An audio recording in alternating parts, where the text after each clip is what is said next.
Katawa Shoujo.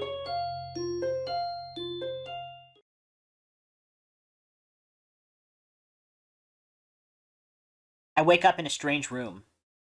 Solid morning light shimmers against the light gray ceiling. I had forgotten to draw the curtains closed last night. This is my room, isn't it? My room. This is the third room this year that I'm supposed to call mine. Various things around here remind me that indeed it's me who is supposed to be the one living here. My bag's on the floor, my new school books on the desk, my numerous medications on the night table. I stare at the bottles for a moment, deliberating until I open the bottle, shake out a pill, and pop out a tablet from a foil sheet. I douse them with a chaser of water, without thinking about the chemistry. My uniforms are in the closet. I slink out from under the sheets and stretch my back before dressing up. Putting on a new school uniform feels like dressing in someone else's clothes. The artificial smell of generic detergent invades my nose, but the feeling of fresh cloth against my back is a good one, a natural one.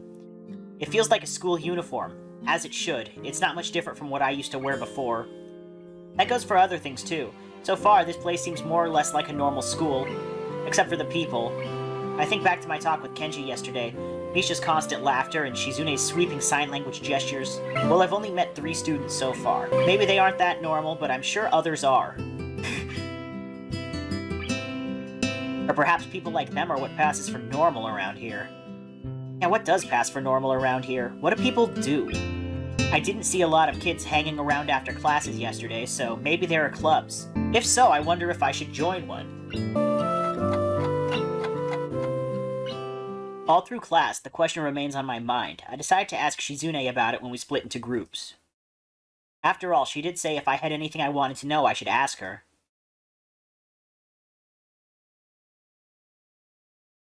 She crosses her arms and shifts her gaze slowly to Misha, who looks more preoccupied with trying to grind the eraser of her pencil down so that the top is perfect and evenly flat.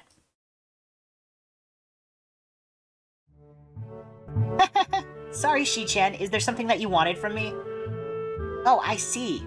That's a good question, He-chan. My first thought is that means she doesn't know, which is worrying. Maybe I'm being too negative. Well, anyway, Misha, please don't prove me right. Oh, that's right. Everyone is encouraged to join a club. A lot of people do so because there isn't really anything else to do. There are also school events, like the festival coming up in a few days. Almost every student in the school tends to help out with it, doing whatever. So, you actually transferred in at a busy time. Maybe you could help out too. Sure. What's the festival about? Misha freezes. I don't know, He-chan. The truth is, it's a local event, and I'm not from this area, so... She starts signing desperately to Shizune, asking her to bail her out. Shizune adjusts her glasses at the end of an oddly grandiose flourish and starts signing hard and heavy. Huh? Oh. Who cares? Misha puffs out her chest as she shouts Shizune's words out at me with a disproportionate amount of pride. Too loud. I can see heads turning to look in our direction. Not so loud. Human beings evolve with each new generation. The ideals and beliefs behind a festival will inevitably change with time. Now it's about delicious fried food and amusing little games that you play to win prizes. Teacher clears his throat very loudly, batting his long wooden pointer against his other palm like a baton. He shoots a pointed gaze at us. Finally noticing where we are, Misha stifles a yelp and quickly quiets down. Shizune doesn't seem embarrassed at all, though, brushing it off without a care. We are in the middle of class and should start working. That's right, Shi-chan. What? That's right. He-chan, are you asking because you're interested in joining a club? It could have been my eyes playing tricks on me, but I think I saw a suspicious glance exchanged between them. Misha's tone has also changed, although it does that every other word anyway. Yeah, I was thinking about it. Misha and Shizune look at each other again. I'm about to ask what they have in mind when something dark flutters in my peripheral vision, catching my attention. Out of the corner of my eye, I see the girl with long dark hair get up from her desk and slip silently towards the door. It doesn't seem like she was working in any group, and no one seems to notice her but me. I glance at the teacher, who's also looking at the dark-haired girl go. Why doesn't he say anything? He-chan, is something wrong? Do I look as uneasy as I feel? Or was Misha just looking at me looking after the girl who left? No, nothing. Okay, well, like we were asking, you don't have any plans for lunch today, do you? I thought I would go to the library and pick up some books. Not really. Do you want to have lunch together, then? Sure. Yay!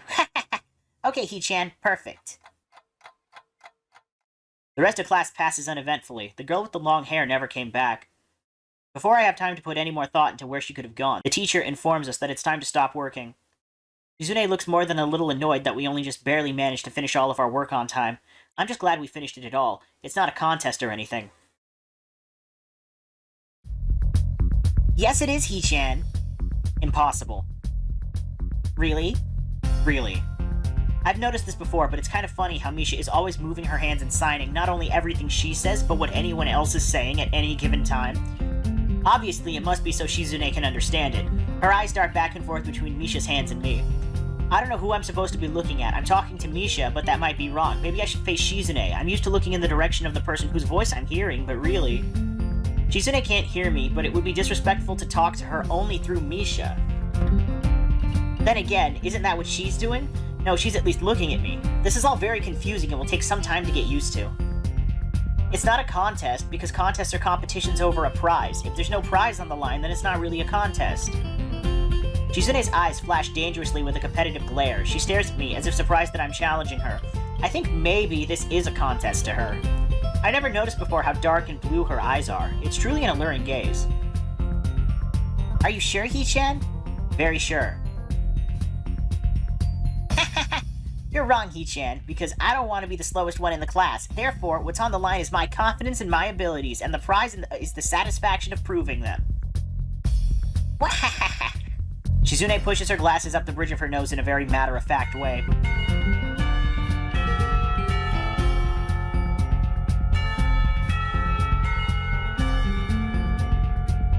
I'd argue more, but the bell rings, and she quickly gets up and picks up her bag, looking at me expectantly.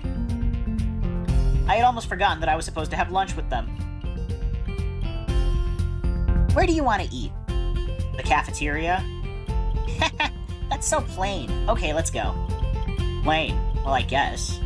At my old school, I liked to eat outside near the back of the building. It was a good spot, but I didn't find it until near the end of my freshman year. I wonder if there is a similar place to eat here. Misha seems to imply as much. Shizune and Misha pull me towards the cafeteria, which is surprisingly not packed. Maybe some students favor eating in classrooms or outdoors. I saw some of my classmates had boxed lunches. After we finish eating, Misha picks up where we left off earlier. So, Hee-chan, you wanted to know about clubs and stuff, right? Right? Right, Shi-chan. Okay, I guess it makes sense to ask first. Exchanging little nods of confirmation, they turn to face me again, and Misha straightens her posture as if she's about to deliver a speech.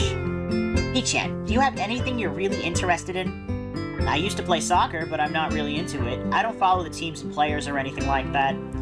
As of late, I usually just read a lot. There is a book club, right, Shi-chan? Right, but it seems like they have all the members they can possibly have right now. Sorry, Hee-chan, it's a really popular club.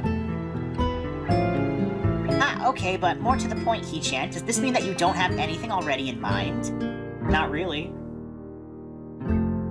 Good, great, that's great, Hee-chan, really great. Why is it so great? No reason. Well, Hee-chan, other than clubs and the upcoming festival, there is one other thing. Student council. I see, I didn't know this school had a student council. That was a very melodramatic setup, though, just to tell me that. I'm pretty sure the two of them know this because Shizune looks a little embarrassed about it and Misha is laughing. Shizune quickly retakes control of the discussion in a manner of speaking. After all, it's still Misha who has to voice whatever she says.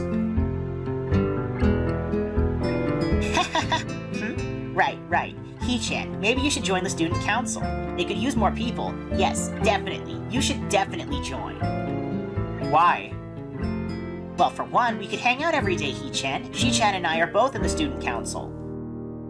Actually, Shi-chan is the president. I'm starting to get the suspicion that Shizune and Misha might not exactly be the most unbiased people to talk about this with. As if reading my mind, Shizune quickly adjusts her glasses and signs something to Misha. Of course, we're not trying to get you to join just because we would obviously benefit from you joining the student council and therefore have an incentive to try and get you to. So, you're admitting that... No, we admit nothing. I mean, Hichan, of course it would be nice if you joined and we'd appreciate it. But even without all that, joining the student council shows a healthy interest in the workings of one's school.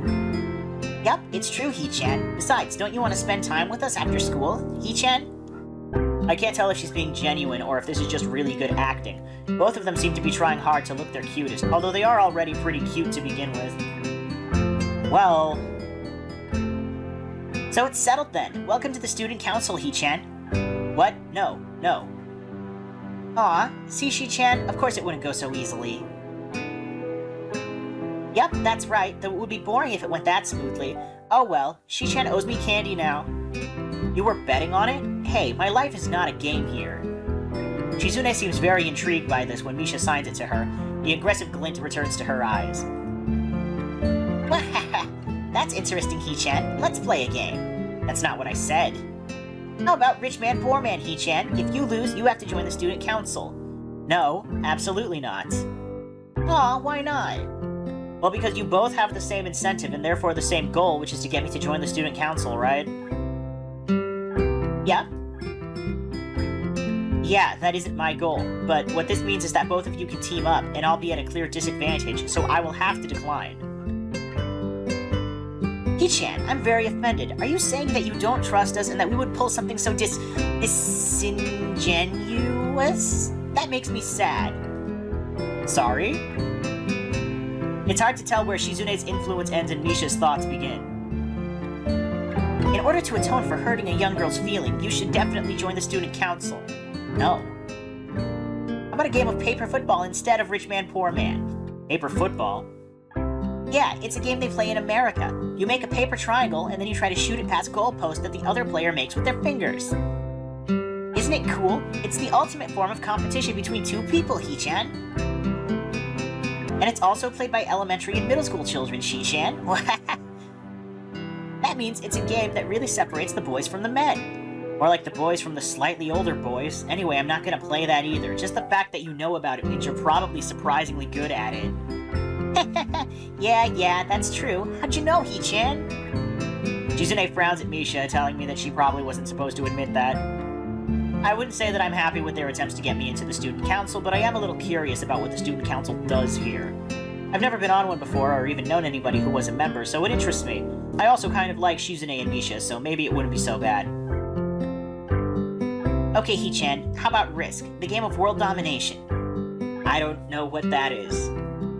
It's really fun, Hichan. You fight for control of the world with armies and everything. Sounds like Shizune would be good at it. If you want to play, we can after school. Ah, really, Shi-chan? We can play just for fun, Hichan. Shi-chan hasn't played in a long time, so if you want to, there are no strings attached. Well, okay. Okay, perfect. We'll see you after school in the student council room then, Hichan. Wait, why there? Because that's where we keep the game. I grimace to tell them how much I do not like this, but it's more for show than anything. So in the end I agree, but only after getting Shizune to acknowledge that I don't mean anything concrete just by accepting to take a look around and play a game with her. Lunch ends and we go back to class.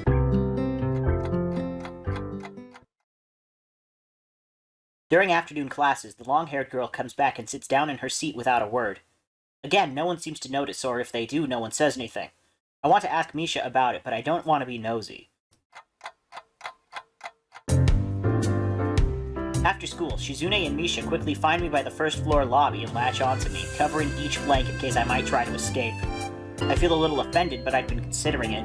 Nevertheless, I'm a bit disturbed that enough people have made a break for it in the past that they're on their guard. What's with the escort? This doesn't make me feel very comfortable. In fact, it makes me feel like a dangerous prisoner being transported to his cell. What's wrong, Hichan? That's right, we're just going to go play a game of Risk, remember? I don't know, Misha. This all seems a little sinister to me. I start thinking that when we sit down to play the game, they'll tie me down and torture me until I agree to join the student council.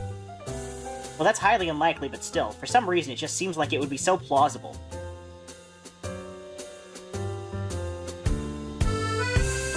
Getting to the student council room is as simple as turning 2 corners from where we started. What? That's it? This makes you guys being so on top of me seem a little silly. That's not true, He-chan. She-chan says that when their life is threatened, people have shown the capability to pull off superhuman bursts of speed. Life is threatened? Her expression unchanging, Misha signs something amusedly to Shizune, who makes a baffling face and puts her hands behind her back, looking pleased with herself.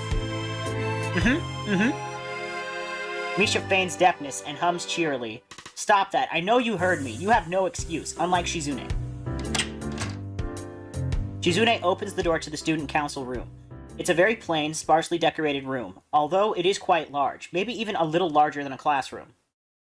There's a big table in the center, surrounded by chairs, and a smaller desk prominently placed in the back that I assume is Shizune's. There are a few regular desks and chairs stacked to one side as well. Extras, perhaps?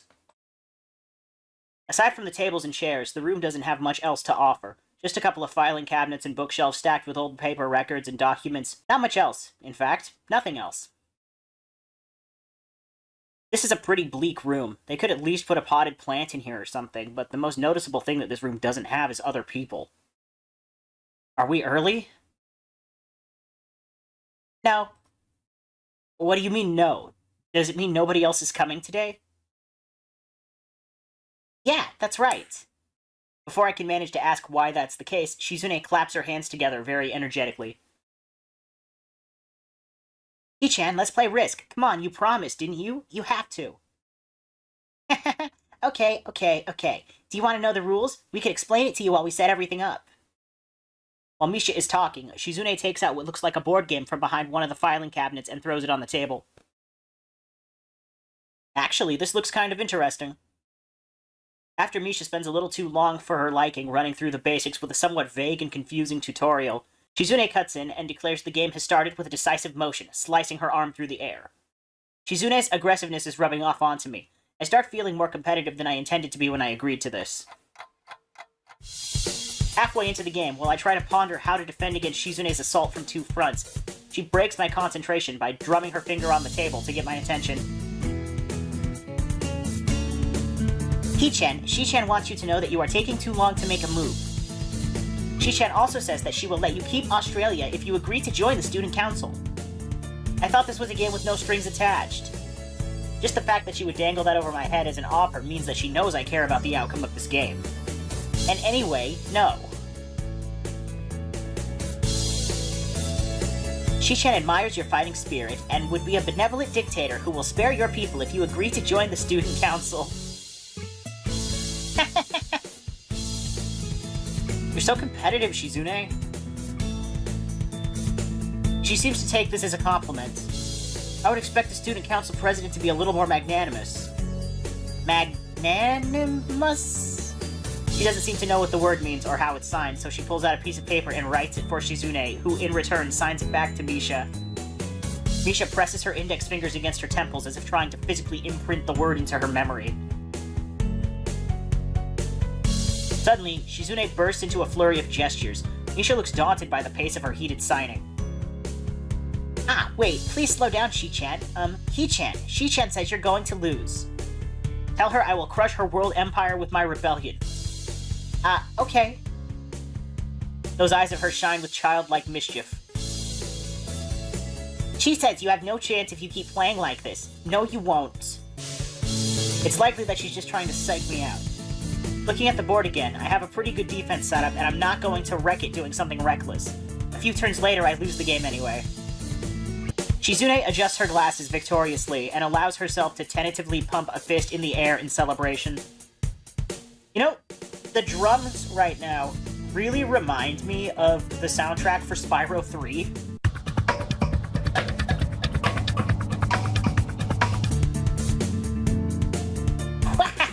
She-chan, you lost when you allowed me to take North America.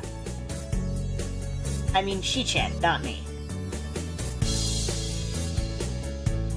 Getting control of North America is ambitious because it provides a 5-army bonus, but you can attack it from 3 fronts, so you must defend them all. I thought you'd have more guts. How disappointing. Ambition, He-chan. Your play needs to be more daring. Ambition. Ambition. I was really excited when you took South America, but then you switched to playing defensively just because you gained a small advantage. That's no good, He-chan. You didn't take enough risks, and when you did, you didn't follow through. That's terrible, He-chan. Damn, what's it to her if I play too carefully? There's no need to rub it in my face. Whoa. I wonder if you'd even be any good for student council. What is this, reverse psychology? I guess I don't have to worry about joining or not in that case. Giving up just like that? I expected more of you. Seriously, is Shizune trying to taunt me into joining the council? Besides, I don't even want to join. It's only my second day. I can't make that kind of commitment. I haven't even taken a look at my other clubs yet, and these two, they're a little weird. Fine, I'll consider joining the council, but I want to take a look at the other clubs before I decide. Really, Hee-chan? You're not just saying that to make us feel better? Yeah, I'm just not sure that I want to. Aw. Okay, Hee-chan, but we're not gonna give up so easily. You said maybe. There's still a chance you'll come around. Come on, we could really have fun. We could play more Risk, and maybe one day you could beat me, unless we graduate before that. That doesn't make me feel any less reluctant about joining, you know.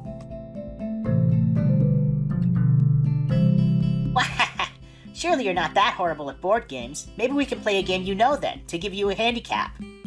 I might have said that just to make you feel better after all. Aw, that's cold, Hee-chan.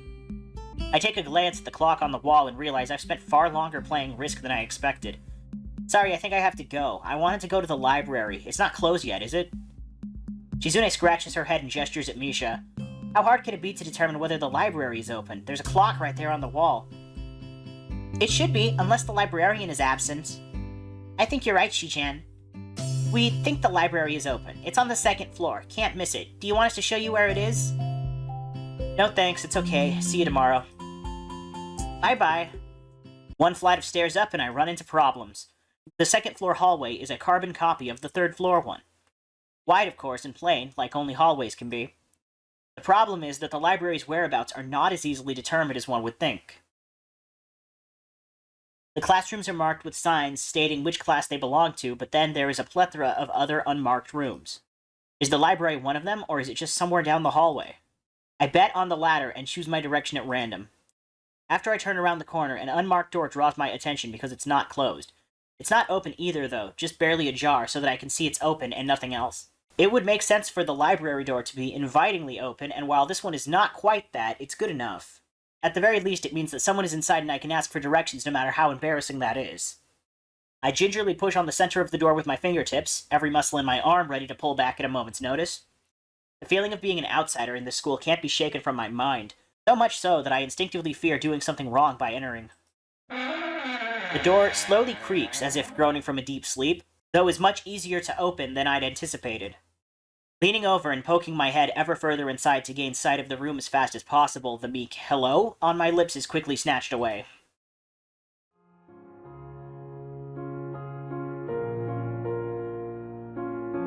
This is not as I was expecting. I mindlessly let the door open to its full extent, taking in the sight of the solitary figure taking center stage in the otherwise abandoned room. The situation steals my voice, leaving me standing at the doorway staring at the beautiful girl. Evidently, having taken her time to assess the situation, the girl gently puts down her teacup and opens her eyes, but doesn't look at me. Hello there, may I help you? Staring directly in front of herself, the movements of her lips seem to break the silence rather than the words. However, it's the soft, measured voice that reminds me she's a being separate from the room itself. Not only is she likely the tallest girl I've ever laid eyes on, but even among the foreigners I've met, she is strikingly distinct. Hi, sorry for intruding. I was just kind of lost. She takes a moment to formulate a response before speaking. Every action she takes feels as if it's carefully choreographed beforehand. Care to take a seat? Unexpected, considering that I'm intruding upon her. Thanks. I slowly step towards another seat opposite her, the girl resting the teacup and saucer on the wooden table in between. The way she doesn't track my movements with her head is telling. That and the slight cloudiness to her eyes means she must be at least partially blind, like Kenji. Come to think of it, her voice doesn't have any detectable accent either. I guess she must be half Japanese. As I take my seat, her composure takes me slightly off guard. Her air of relaxed confidence makes the silence entirely comfortable. The calming atmosphere is so very different from the student council office. I take it you're a new student to Yamaku? Yeah, I just transferred in yesterday. I get the distinct feeling my speech patterns don't match the formality of hers, accentuated by her restrained bow of greeting. one which I hasten to match before realizing the futility of the action. I'm Lilly Sato. Pleased to meet you. Hisao Nakai. She gives a nod before gesturing roughly in the direction of her teacup. Would you care for a drink? Sure. As much as it pains me, I can't keep step with her formality in the proceedings. She gives a kind nod, taking the request in stride. Without another word, she steps off the chair and prepares a second cup of tea from a collection of supplies laid out along a shelf. A brush here, a brush there, her left hand often lightly touching the side of whichever container she's pouring into. It seems to be a process she's followed dozens of times before. As I lean sideways to see around her back, she seems to use her long, dainty finger to measure the right amount of water in the cup. It's one thing to see different disabilities the students in my class have, but it's quite another to see how everyone seems to adapt. Shizune and Misha have no problem working together to communicate to me, and Lilly herself seems to have workarounds for problems I never thought of. While I feel slightly guilty about her doing the work, she seems pleased to be following the correct process of the offerer preparing the drink. So, her soft voice brings me out of my silent observance. Which room were you looking for? It's not often this classroom is visited after school. The school library. Shizune and me, some classmates told me it was on this floor. She finishes pouring the water into the teacup as she nods, a small metallic tapping coming from the teacup indicating it being stirred. I am aware of Miss Hakamichi, as are most students. To be with them means you're in class 3-3, no? That's right, in the science room with Muto. She gives a small giggle before setting down the teaspoon and slowly walking towards the table, teacup and saucer in hand. He's quite a character. I imagine you'll come to like him. Most do. As she sets down the tea, I take it and have a sip. I'm really more of a coffee person, but this seems like a rather bad moment to bring it up. Nevertheless, the smells... Wait, he should not be drinking coffee with his heart condition. Nonetheless, the smell's quite nice. I hardly think it would be hard to choke down. Thanks, Sato. It tastes really nice. She smiles and quickly waves her hand in front of her face. Lilly, please. There's no need to be too formal. She says this in spite of her exceedingly well-bred speech. Oh well. I guess I should try and ask her about herself, as it really does seem as if she's catering to me. So which class are you from? I imagine it's one of the third-year classes. Correct. I'm in class 3-2, which is on the 3rd floor, same as yours. It's taught by Miyagi and is specifically for both blind and partially blind students. I see. Sorry. Oh. I didn't even think about that. I feel like slapping myself for the faux pas. Looking at her face, though, she doesn't seem the least bit put off by it. My, there's no need to change your speech on my account. Sure, sorry. I guess I'm really showing my newness here. An environment like this would be a big change, so I can't fault you for it. While the same can't be said for everyone, many have come to terms with their conditions. A category which would include her, it seems. All too ready to jump ship from this particular topic, I segue into another. Do you come here to drink tea often? It's a really nice place. Thinking on it, this might be her version of the place behind my school that I like to have lunch at. I come here fairly often during lunchtimes. My duties as class representative don't leave me enough time for an official club, so a friend and I use this room for having tea. Class representative, huh? Compared to Shizune, her mannerisms seem to be almost completely opposite. While Shizune is blunt and fiercely driven, Lilly seems relaxed and calm, almost aloof. Come to think of it, she might be useful for a less biased view of the school's clubs. What kinds of clubs are there to join? The more popular ones are the track and field club, which uses the field near the school during lunchtimes, and the baseball club, and the book club in a room near the library. There are also numerous small ones too, though, such as the art and music clubs. At a time when I'm just wanting to get onto my feet, rushing into a club right away seems slightly unappealing. I wonder if this school shares the same rule as my old one. Is it compulsory to join a club? It isn't, though it is encouraged. Ah, good, that's a relief. I've really let down my guard around this girl to let such a thing slip out. The fact seems to slightly amuse her. Not wanting my tea to get cold, I finally start drinking it as Lilly does the same. As I look over to the window over her shoulder, I notice the light coming into the room has a distinct orange tint. Even in here, time doesn't stand still. The time's gone quickly. Sorry? Right, she's blind. Of course she can't see the sun setting. It just looks like the sun is starting to set. Seems to come as a surprise for her. I guess she must have lost track of the time. Sorry, Hisao, I didn't mean to keep you from the library for so long. I quickly moved to allay her concern. Ah, no, it's okay. The library's still open, isn't it? She pauses and takes a moment to think on it. It's probably something I should have asked Shizune when I had the chance, but Lilly seems unlikely to know in any case. True, it's open until 6:30 during weekdays. A quick glance at my watch confirms I still have well enough time to get there. I might get going in that case. It's been nice talking with you, Lilly. She smiles and gives me a deep nod, her hands still neatly folded on the table in front of her. It was my pleasure. Oh, come to think of it, shall I show you where the library is? I couldn't possibly ask for more help. I should be able to find it all right. Well, unless my navigational skills fail me. Which they seem to have a habit of doing. Dude, same. It's alright, I was going to be talking to the librarian there in any case. I could introduce you.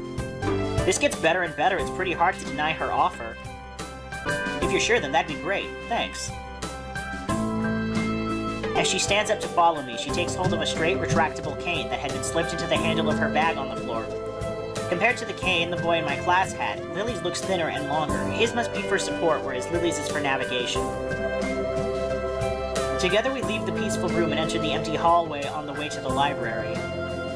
Side by side, my pace carefully slowed to match with hers, we slowly walk through the hallway. It doesn't take long for us to arrive at the door to the warm-looking room, apparently situated in the center of the floor rather than in either wing. Ladies first. She gives an appreciative smile at the gesture, taking the lead as we file in. To the left is the wooden library counter, with the library proper being on the right. It easily dwarfs my old school's library, with the distinct smell of old books giving the place an almost old-world air. There don't seem to be a lot of students here. Considering the time, it isn't a big surprise. Everyone's probably either in the school grounds or in the dorms. Yuko, are you here? She says it to thin air, as the librarian doesn't seem to be present, and of course Lilly can't see this. What's unexpected is that it draws a reaction. Something from under the counter thuds against it, followed by a quiet wail.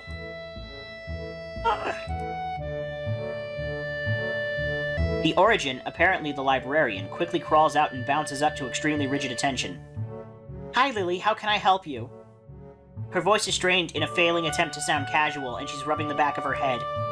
Good afternoon. What happened just now? I heard a strange sound. It's nothing, I just hit my head. See, I dropped an eraser under my desk, and while I was looking for it, a pencil dropped, and while I was looking for both of them, you came in and surprised me. Are you alright? I'm sorry, I couldn't know. It's okay, sorry for making you worry. This is nothing, I've had worse happen to me. She's quick to reverse Lily's apologies, almost frantically trying to push aside the possibility that she could be in any way inconvenienced by bashing her head on the counter. Yes, worse things have happened. The girl fidgets with her fingers as Lilly doesn't seem to drop her concerned expression, and she shuffles some papers around on the counter for no reason. A little shorter than Lilly, replete with glasses, freckles, and a very troubled look, she seems to fit a library perfectly. Ah, Lilly, did you get my message? Message? Oh, the 2 imported books that arrived? Right, they finally came. I can't believe it took so long, but... Amidst her celebrations, partially for managing to change the topic, I'm sure, she notices me from the corner of her eye and freezes to the spot when she does. Oh, no, I'm sorry for not noticing you before. You need to check out a book, or return one? I'm sorry. The way she can so quickly shift between moods is a little unsettling. He's with me, Yuko. This is Hisao, a new student. Hisao, this is Yuko, the school librarian. Pleased to meet you. Hisao, right, Hisao. Pleased to meet you too, Hisao. For a second, she visibly attempts to engrave the name on her mind so she won't forget. Yuko often arranges to import foreign books in Braille for me. Would you like to tell Hisao a little something about the library? Lily's innocent suggestion is met with an expression of abject terror. Please, Lilly, I can't. I don't know what he could be interested in. This is too much responsibility. How is it any responsibility at all? I don't get it, but her objection is so sincere I don't doubt for a second that she would rather disembowel herself on the spot than tell me where the light novels are. But... So there are a lot of books in Braille here? I attempt to save the day by asking the first thing that pops into my head. It seems to work at least partially, as Yuko seems to not exactly relax, but at least look slightly less tense. Well, I think about 1/3 or 1/4 of Yamaku's library is either in Braille or audio. Makes sense given all the blind students that would be here. If it's only that, how come this library is so big in the first place? Well, we get a lot of new books regularly because the library is adequately endowed. That's probably why. They spend more on new books than on my salary, and then I have to organize and shelve all of them. It's so troublesome and they weigh so much, I wish I could quit this job. A very awkward silence follows this revelation of too much information. I'll go check the aisles then, if you don't mind. It's probably the best for all of us that she doesn't keep talking to me. Very well. Meanwhile, Yuko, I would have those books if it's alright with you. My first impression was right. The library is surprisingly big. Ambling down the narrow aisles, I study the spines of the books in random order, occasionally sliding one out to read the blurb, taking it with me if it looks good. In a few moments, I have a respectable stack of books in my arms. I guess I'll never be stuck for choice here. The normality of the library sinks in. Sure, there are large print and braille books scattered throughout, but it is what it is, a library. It's as if the calm mood from the room I had tea with Lilly in snuck with us in here, unless it was here to begin with. Something about that puts me at ease, just like before. I reach the end of the aisle and find a collection of desks set up for study or personal reading. Going a little further, though, I discover a nice quiet corner at the back. While the rest of the library has the odd student sitting at a desk, either reading or stealthily sleeping, the back is pretty much deserted. As I glance around, I see someone who I recognize, sitting on one of several beanbags. It's the dark-haired girl from my class, the one who snuck out of the classroom earlier. She's reading a book, keeping it close to her face, which makes her look like she's really into it. From the way she's acting today, I had her pegged as more of a delinquent than a bookworm. In fact, her mysterious disappearance from the class raises all sorts of whys in my head. Intrigue floats slowly but surely towards the surface, and before I know it, I'm walking towards the mysterious long-haired girl. I guess there's no harm in introducing myself as I would with anyone else. She's a classmate, after all. Walking over to another beanbag, I take a seat and lay my books beside it. The girl starts, looking scaredly up at me from underneath her fringe. This is the first time I've seen her this close. Underneath her long, dense bangs, I can see that a part of her face, at least a third of it, if not half, is pretty badly scarred. My eyes are immediately drawn to the scar, subconsciously peeking past her hair until they meet her own eyes. For a second, I am shocked and divert my eyes to the book in her hands before I realize that looking away probably only makes it worse. It takes too many seconds to collect myself and remember what I walked up to her for. I'm sorry, I didn't mean to startle you. Sorry, I didn't mean to startle you. It's okay. The girl certainly doesn't look like it's okay, but I let it slide. So, do you mind if I sit here? She seems to be very uncertain whether it's okay or not for me to sit, but finally she nods, just a little, oh, okay. I take the seat next to her and she hides herself behind her book. Life of Pi, never heard of it. So, sorry again for startling you. I'm Hisao. She looks up from her book, stalling a little before replying. I know. We are in the same class. Her speech is stilted, and so quiet that it's barely audible, even in the still library. Somehow I think that my delinquent impression of her was wrong. Hanako. I'm Hanako. I resist the urge to say, that's a nice name, just to have something to say, but really it's the only thing that I can think of. I feel like an idiot. Everyone here must be used to being different to each other, and here I am being all bothered and fussed about that kind of thing. Don't let me interrupt your reading. I'll just check these books if you don't mind. She nods a little and sighs a little sigh of relief. So I try to read the covers and the introductions of the books I picked up, and she buries her face in her book. Uncomfortable silence consumes us. My eyes still wander to her direction, and I sneak peeks at her flowing hair and the scars it's hiding. After a while, I realize she's doing the same and only pretending to be immersed in Life of Pi. Her gaze is not inquisitive at all, though. It darts around like a scared rabbit. When our gazes finally meet, the chain reaction is unstoppable. She stands up forcefully from the beanbag and takes a deep breath. I've got to go do something. Without warning, Hanako takes off and runs towards the counter.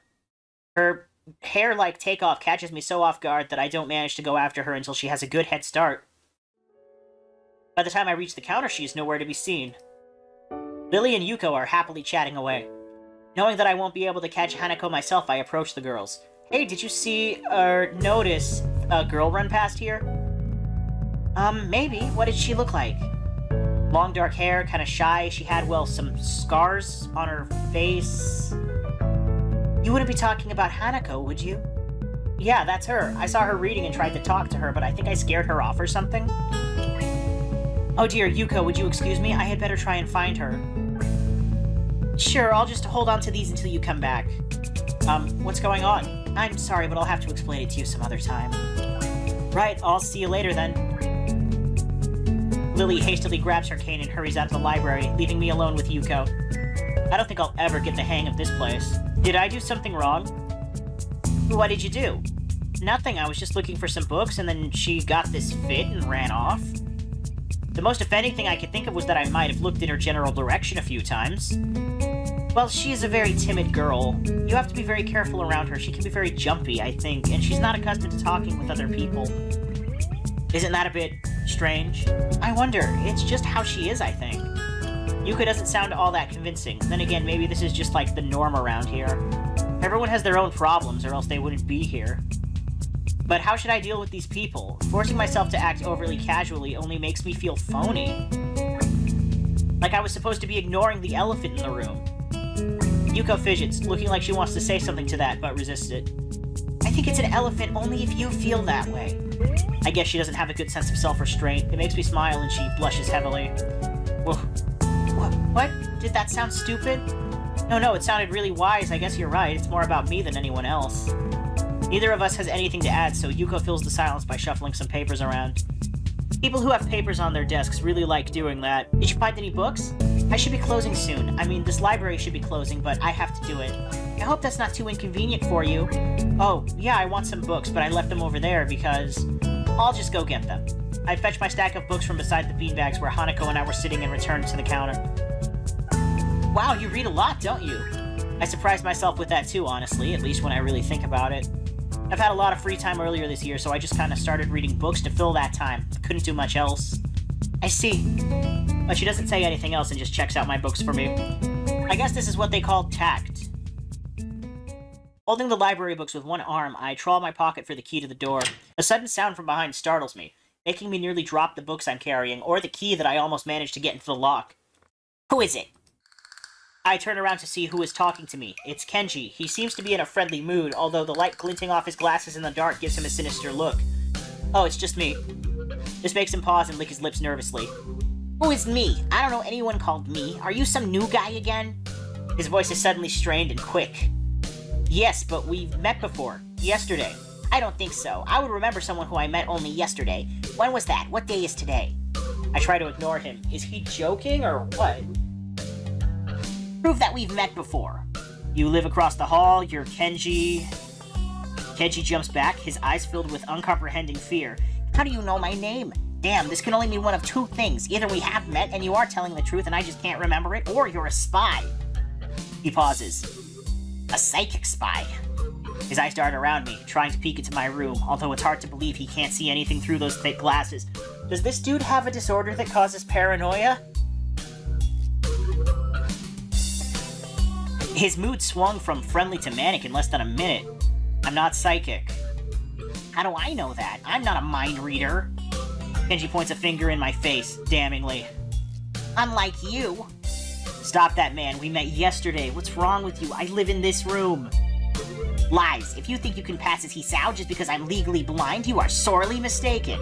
You don't even look like him. I mean, the resemblance is real slim, maybe at a distance, but who do you think you're kidding? I want to grab him by the shoulders and shake him. Exasperated, I rub my eyes and let out a heavy sigh. Stay here. Kenji comes closer, one careful step at a time. I stay still, lest he assault me physically, although I doubt he could do much damage even if he did. Oh, wait, I see it now. Damn, it really is you. Sighing again, and then once again, for good measure, I step backwards just in case. What's up, man? You don't look too good, I think. Something wrong? I don't know, I just had something stupid happen to me. A few stupid things, actually. Even if you just count this one. I can't get a proper touch on the people here, and I have no idea if it's because of me or because of them. I don't know why I'm telling this to Kenji. It's not like we've had any contact either. That's rough, dude. Yeah, I'm sorry about calling you a psychic spy and all, but you can never be too careful. It's the hard reality we live in. I'm slowly starting to think that Kenji isn't necessarily living in the same reality as the rest of us. You see? This is how it is. The world. There is no justice, you see? Even when I lose, I win because I don't lose the lesson. What does that even mean? It doesn't matter. He dismisses it flatly with a wave of his hand. So what happened? Why the long face? You have a long face? It's nothing. I just scared some girl off accidentally. Literally, too. She actually ran away from me. It was my fault, really. I think I'm not really used to all of this yet. A girl? A cute one? Cute? That's a hard question. She had a nice body and really beautiful hair, but the face... Oh my god! You are not... Do not describe someone like that. That's so messed up.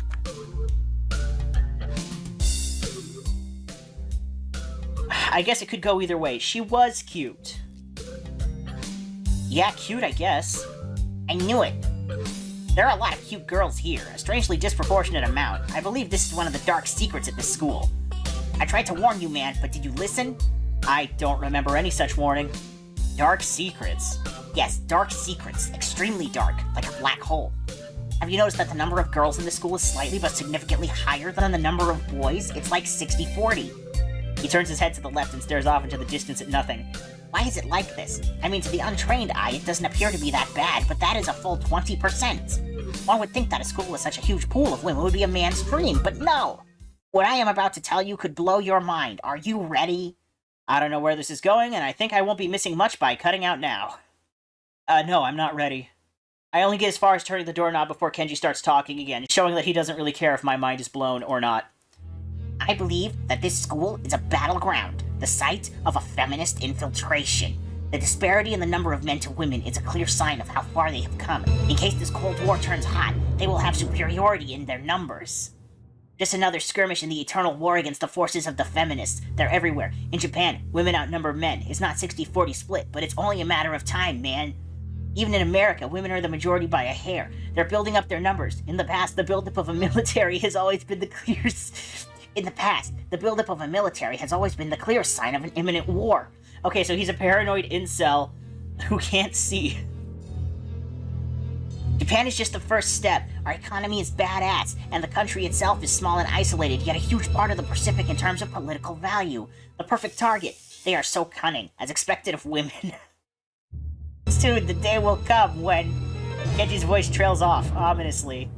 That's why you can't trust them. They will string you along and then kill you, just as they killed me. You will end up just like me. Oh, hell no. I can't stop myself from blurting it out. Hey, what the hell does that mean? You said it, not me. Is the best I can think of. So, you're not supposed to say something like that. Damn, so rude. Where was I? Oh yeah, vast feminist conspiracy? Stop it, stop. I lost you way, way back there somewhere. Somewhere around feminist infiltration. Too hard to follow? It's cool. I have some graphs and stuff in my room, and puppets. You like puppets? No puppets. You don't like puppets? Okay, graphs are still cool though, right? He speaks energetically, responding almost before I'm done talking, moving his hands in an animated way as he continues to rant on. This is too strange. I had him pegged as relatively normal, but it's clear that I was wrong. Something on your mind, dude? Just thinking about what it's like to be the last sane man in an insane world. Kenji frowns, looking deeply upset. You mean that's you? That can't be, because I'm the last sane man in an insane world. That is my dream. You can't just steal a man's dream. What the hell? There can't be two last sane men. It would invalidate the whole last part, and that part is kind of important. There could only be one, like in that foreign movie where there could only be one, and in the end there is only one dude left because that was the point? I have never seen anyone talk so heatedly and so defensively about absolutely nothing before. Anyway, if you wait here, I can get my graphs. I also have a list of the other dark and complex conspiracies that this school holds, as tangled as... Quick, finish my analogy for me. Be a pal. I'm gonna go to bed now. It is extremely late. That doesn't sound like an analogy, but whatever. I like you. You seem like a cool dude. Most people don't understand what I'm talking about when I try to explain the vast feminist conspiracy to them. Denial is a terrible thing. Later. Please no later. I never want to see this dude again. He claps me on the back and then vanishes into his room so quickly and quietly it's like he didn't even open the door but instead walked right through it like a ghost. I don't know if I could fully digest what just happened, so I give up and just go to my room, kicking off my shoes before falling face first into bed. It takes me some time to relax and I get up so I can get started on my homework. It's because the sheets are cool and comforting against my cheeks and it feels good just laying there with my eyes closed. This school is like some kind of bizarre, surreal island. It's isolated on top of a mountain, and each person is stranger than the last. I just can't seem to fit in. What irony. One would think that fitting in a place that's made for people who are unfit for anywhere else would be easy. Wow, what the hell? Maybe I'm trying too hard. Although I say that, it doesn't help take the edge off, and the words are left echoing off my empty walls. I guess it's not as bad as I expected, though. This place really is more of school and less a hospital pretending it's a school than I thought it would be. If nothing else, the scenery is beautiful. I opened one eye, seeing the school books and bottles of pills arranged side by side on my desktop. Maybe this place is too much like a normal school after all.